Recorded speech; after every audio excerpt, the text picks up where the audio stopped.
Hindi raw natitinag si dating Senador Francis Tolentino sa pagbabawal ng China sa kanya na makapasok sa kanilang bansa, maging sa Hong Kong at Macau. Ayon sa ating Department of Foreign Affairs, bagaman may karapatan ng China na magpatupad ng sanction, baka may epekto raw ito sa bilateral relations ng Pilipinas at China. Narito ang aking unang balita. Isang araw lang matapos ang termino sa Senado ni Francis Tolentino, agad naglabas ang anunsyo ng Chinese Foreign Ministry. Bawal tumuntong ang dating senador sa Chinese mainland, sa Hong Kong at Macau.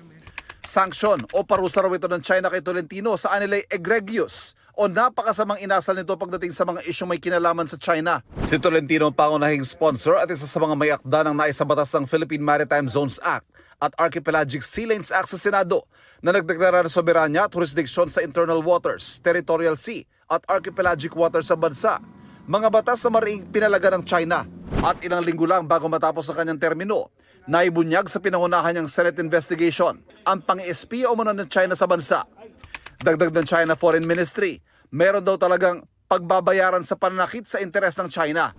Hindi naman natitinag si Tolentino sa mga ipinataw na sanctions ng China, kapalit ng kanya raw paglaban para sa karapatan, dignidad at soberanya ng sambayan ng Pilipino sa West Philippine Sea. Tama lang naman po siguro yung ginawa natin, hindi lang bilang isang senador noong panahon yon, hindi bilang isang Pilipino. It's a badge of honor.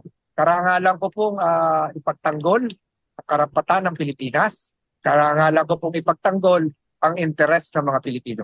Patuloy daw niya ipaglalaban ang kung ano ang nararapat para sa bayan at titindig sa panig ng Philippine Navy, Philippine Coast Guard at ng mga mangingisdang Pilipinong umaasa sa karagatan para sa kanilang kabuhayan.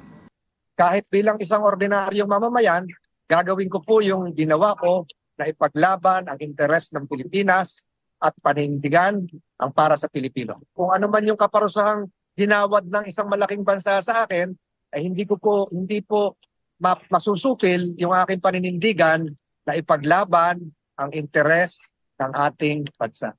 Ayon sa DFA, bagamat may karapatan ng China na magpatupad ng ganitong mga sanksyon, ay malinaw na hindi ito nakakatulong sa pagbuo ng tiwala at pagpapabuti ng bilateral relations sa Pilipinas at China. Ito ang unang balita. Ivan Mayrina para sa GMA Integrated News.